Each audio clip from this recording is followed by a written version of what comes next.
Hello, everyone. My name is Austin Belzer from Austin B Media, and welcome to another interview from South by Southwest 2025. I have the pleasure of talking to the director of Real Faces, Leni Huyghe, and the producer as well, Elisa Heene. Real Faces was screened during South by Southwest 2025. In fact, later, but you just had, I believe, your final screening a couple days ago. I think a day or two ago. Actually. Just for those who maybe want a brief refresher on what Real Faces is, it follows a casting director named Julia, who's navigating Brussels' competitive advertising scene and finds solace in an unlikely bond with a reclusive microbiologist. Thank you for joining me today. I really appreciate it, especially after what I'm sure is a kind of whirlwind of screenings. I think I saw you had, how many did you have? Like 4 or 6 screenings? We had 3 times screening at Violet Crown Cinema. Mhm. But at the same time, you meet so many people. You try to go to their screenings, but then there's also these mixers where you meet other people. And so, yeah, you're running from hotel because Austin's weather is also kind of interesting, different. So in the end, you become a bit... First I want to ask a little bit about that because you're the first interview I've had that's had its screenings already done or for South by Southwest, and I'd love to hear kind of about the experience of all those screenings. And you obviously mentioned mixers and things like that. I'd love to hear about that as a director and Elise as a producer. Maybe if you got feedback or anything like that from the screenings. I was very nervous, obviously. I mean, it's the world premiere. In the room, the energy that comes back to you. And I could feel that it was positive also because the people stayed for Q&As, had interesting questions, so we could have an interesting conversation. It became clear that a lot of themes or things I wanted to touch on resonated with the audience. So that for me was a big deal, very big deal. And we felt it throughout all the screenings. So just the festival in general, it's of course great to meet the programmer, to also see how engaged he is, but also other filmmakers like Victoria Verso's Transmemoria we saw, which was a beautiful film as well. So voilà, it's just meeting filmmakers, meeting people in the industry, then enjoying a bit of The Last of Us, and also just how many people... Oh, you went there? Yeah. I like the show. I also like how they did the VFX in that show. Mm-hmm. Somehow it was a reference for the VFX we did in Real Faces. Yeah, with the Lycans intro of but then on a different budget. Very different budget. Yeah, HBO has where they're like, yeah, we'll just like comp out this entire city and all that and spend $50 million on CG. Next time. Next time. Especially that people stayed for the Q&As. I feel like, well, especially with festivals, a lot of people tend to go see the movie and kind of just rush off to their next screening. Like, oh, I've got to go see Another Simple Favor or one of the hundreds of screenings that are going on. I think I saw there are like 508 screenings across like 117 films or something like that, which is nuts. Hear that the feedback has been, positive instead of just like, oh, I just hated this movie. But no, but we could feel that Probably not. Yeah, really resonated with the film. Yeah. Really got like all the layers of what the film talks about, and were moved by it, and it resonated with them. And they were also laughing, which I was really happy about because the film also has a let's say a very subtle layer of humor in it, with like humor about the human condition or something maybe, or like human interactions. During the screening, I already noticed that people really like connected to it, and they were laughing a lot, and they got this tone. That is, that's really interesting to see how people grasp the tone, because it is quite dry and sometimes a bit, but I mean, the scenes are expanded longly, like everything is pretty precise. And then still that people go along with this, it's in between melancholy and lightness and darkness, they come together and they feel that being, I don't know where it comes from, or the human condition, I don't know. But or the state of the world. Feel that they connected with that and that they catch up on it or something. Because of course you never know how an audience is going to respond and respond. And it was the first time we showed the film to any audience that is not connected to us. Yeah. Bouncing off what Leni said, you talked about the lightness and darkness. The life of Julie is so fast-paced because she works in this advertising industry.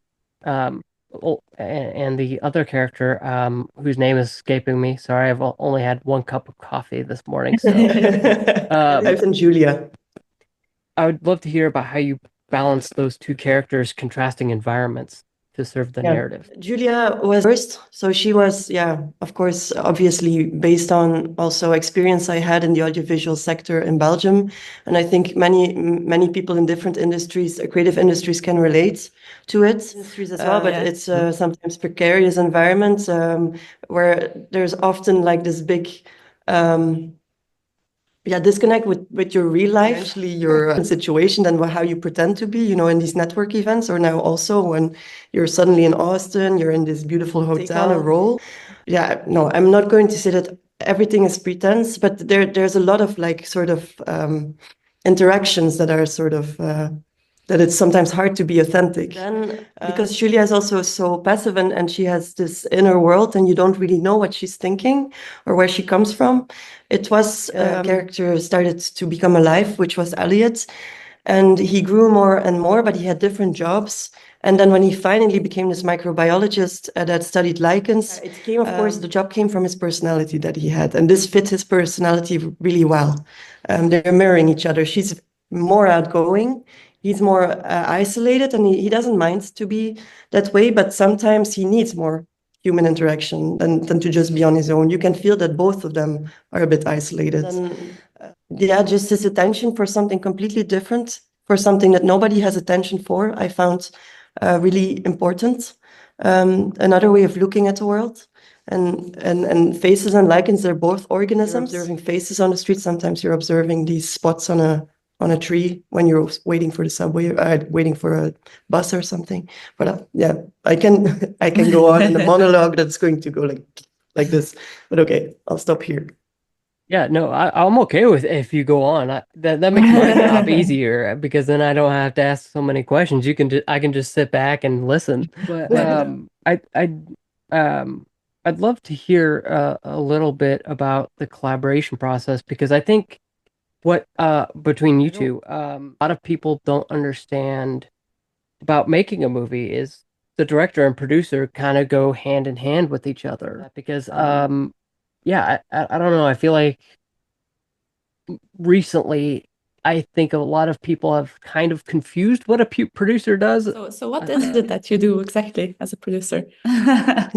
Yeah, like I think I literally saw online like, what, the producer just signs the checks, and I'm like, no, I want to get more producers so we can talk about these things, like what a producer does and how they collaborate with a director. So I'd love to hear a little bit about that.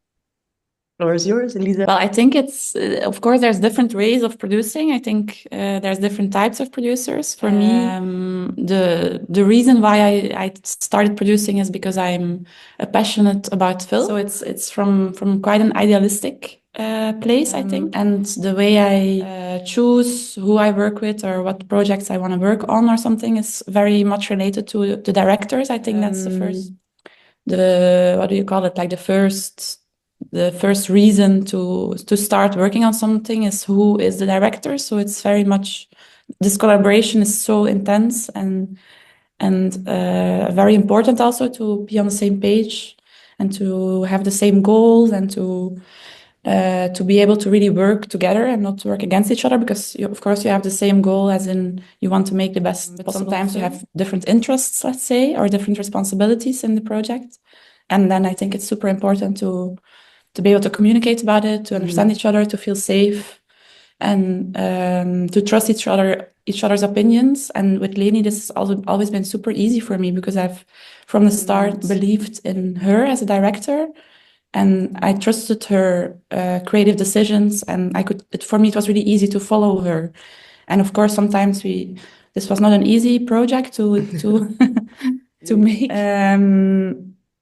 So we struggled quite a lot to finance it, and then we also had a small budget to work on. So there were a lot of restraints, let's say, that we had to work within. But somehow I feel like we never, I don't know, there was enough trust between us to go also to do this film with this small budget, because this film was not at all written to have a small budget. And I think you also don't see it in the end, that it's a small budget. But to do that, it's a really big risk as a producer to take. And I never doubted that actually with Leni, because I trust her a lot as a director. Thank you.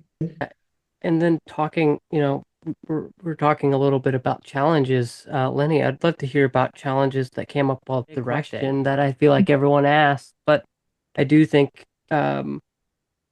that there are a lot of challenges that come up with directing. So I'd love to hear about any challenges you came up against, like during filming. Oh, you mean the screenplay phase? The shoot. The shoot. Know where to start. Yeah. Well, we started, we realizing what the budget was, and then needing to take out a lot of scenes out of the script. So I had to get 20 pages out of the script to at least make it shootable. And then, casting process, it was just very fast, let's say, and there was a lot to be done. You also have to do a lot of stuff yourself. Luckily, we also, what Elisa is also really good in, is finding the right people around the project. So the line producer, Brechtje, she took on a tremendous job as well. But you feel kind of not getting there, of having to relook at the budget and what we can fix a problem or things that we were doing ourselves, or in combination with the location manager that is supposedly there to only do the location managing, who is then also still trying to find other locations. Also, there's a lot of, I don't know if you realize when you see the film, but there's a lot of locations in this film, and that's one of the reasons why film gets expensive. We didn't have money, so we had to be really, really creative, like finding one location that can offer 2 sets, for example, or these kind of things. That was really, really a challenge. Luckily, we have a good network to fall back on. Also, friends. For instance, the network reception that we shot, we asked, because we couldn't pay for all the extras and we needed to make it look like it's a real network event. So we asked all our friends in Brussels to come over. And Sarah, she had managed to find sponsoring for drinks. We're really drinking. Normally, extras, they don't drink during the shoots. Yeah, they were all drunk. They were all drunk, and so they wouldn't be quiet. So that became, it's kind of funny in hindsight, but in the moment I was really saying to some person that was coming up at the bar, going for another round, I was like, can you please move? Because I have the 2 actors here that are trying to concentrate to say their lines. In all of the shoot, you can feel when there's not enough money that everybody becomes pressurized higher, because to be precise and you want to fulfill the ideas you have in your head, and it demanded a lot of everyone. And at the same time, we were super lucky to have such a talented crew on board. I think on all levels, this film really looks like it's been so well done, and it's also, of course, a big shout out to our crew for that. I mean, both for image, sound, but also like set design, costumes. We are getting so many compliments also on post-production, mixing, sound design.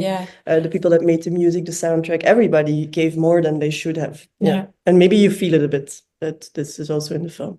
And I think that's a good note there. I think a lot of people, Elise, you were talking about how more locations gets more expensive. Filming something is the reason all these, like, even big budget films will film in, like, say, Atlanta, Georgia, is because there's big tax breaks there that they can be like, okay, we could set up here and just shoot here. The latest, just to give people a reference, No Way Home was not filmed in New York. It was filmed in Atlanta because New York didn't have the tax breaks they wanted. But anyways, that's kind of getting a little inside baseball. I do think that's something that people should know, is that, the more it does get more expensive, because then more locations, more actors also, and we had both of those, and then we also had a cat. Famous thing to be complicated. It was actually okay, with the cat. The cat was really not the biggest problem. Cat did great. But the amount of actors and the amount of locations are 2 factors that really, really weigh on the budget in general, and on the complexity of how you organize the shoot. But The cat is a good example because, again, the cat is not animal handled. No. It's the cat of the line producer. That she brought her cat to the set and it stayed there a few days. We had fun with the cat. Yeah. Good to know that the cat did not have a writer of like M&Ms or anything like that. Dead mice or something. Mess up with dead mice. Anyways, I'm getting a little off rails here, but your imagination is really running on this one. Yeah, talking a little bit about the technical elements, post-production and things like that. Leni, I'd love to hear about your collaboration with with the production team, achieve what we see now at South by Southwest. Line producer or Elisa also? Production designers, really? Okay. editors, things like that. They are all in their own rights really creative people that bring their creative game to the film. So I love these discussions with all of them. That's for me the moments where I feel the film starts shining because you finally come from the place of writing it. And then you're really talking textures, colors, characters, how they are, what they would have in their apartment, what they are wearing, how that contributes to the way the film will look. I absolutely love it. And with all departments, it was great. But production design, they were also having a lot of fun because we connected them with lichenologist Dries from the plant center around Brussels and Messe. And he was explaining them about lichens. And so they were looking for species and he knew the places. So that was fun to see how they were sort of getting to know this world through this specialist. I have a long-standing relationship and we're also long-standing friends. I know with him when he comes in the room, we both have this thing that we like to work on set. So we see a location for what it is, so we don't really prepare all the shots in advance, but we try to see how the people are in the room and we work with the camera from there. And he always has a very organic approach to go between the two, between the characters that are there, and so good in capturing the emotional layers of a scene just by moving with the camera. Yeah. And then, of course, light is very important, and he sees that very I think Grim is really an exceptional DOP, actually. When it comes to production, costume as well, Alex as well, there was a big compliment for her there too, and how she brought a distinctive style to these characters and the way they were dressed. We try to keep it very natural, so to not overstimulate it.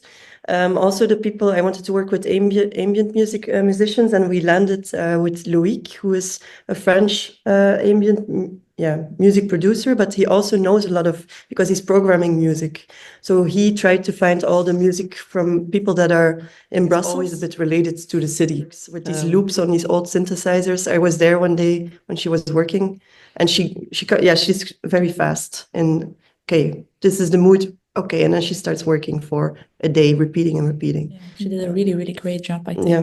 The music really adds depth to certain scenes. Yeah, but I'm happy we ended up putting more music. I thought about it in the screening because at some point there was less. You remember? I'm sometimes the one that is like taking things out because I think it's too much. For a week with me, it's like softly getting me back into the mood is like, okay, you're right. The next film, you can make a whole different cut for like the Blu-ray, where it's just like all the ambient music you couldn't put in the movie. YouTube lo-fi beats to whatever to or something like that. But quickly before we go, last question about kind of what the future is for this film. Are you going to any other festivals or shopping it to distributors or things like that? It was out about South by Southwest. We got a lot of requesting screeners, and we submitted the film to a lot of festivals in the coming months. So I'm sure it's gonna travel, but we don't have anything lined up yet that I can talk about at the moment. And then for the release in Belgium, that will be the first focus, I guess. And since the film is set in the winter time, we are aiming to release this also closer to the end of the year, I think, because it doesn't make a lot of sense to release it in the summer. Organize a premiere probably in Brussels. I think our whole network finds itself. I really want the people in Brussels, especially the people that worked on it, to see it. And so far, yeah, that's feel a bit guilty about it that it's taking so long. But yeah, it's not in my control fully. And then internationally, we will of course also look for distribution in all the territories that are interested. Yeah. Well, if you haven't already gotten an email from Mubi, M-U-B-I, I recommend pitching to them. Our section. Yeah. For sure, yeah, we're going to talk to them. Perfect fit, especially since they did Crossing last year, which they do a lot of international films. So I really think they'd be a good fit. Thank both of you for taking the time to discuss Real Faces. It was I just really appreciate you taking the time out of your busy schedule. Well, not so busy now, but busy in the grand calculus. Yeah, I really appreciate it, and I hope wherever this pops up next, that people go out and see it, watch this interview, or read my upcoming review. Thank you so much. Yeah. Same. You can find me on Blue Sky, Facebook, Instagram, and Threads under my username Austin B Media, as well as my Discord and Patreon community chat.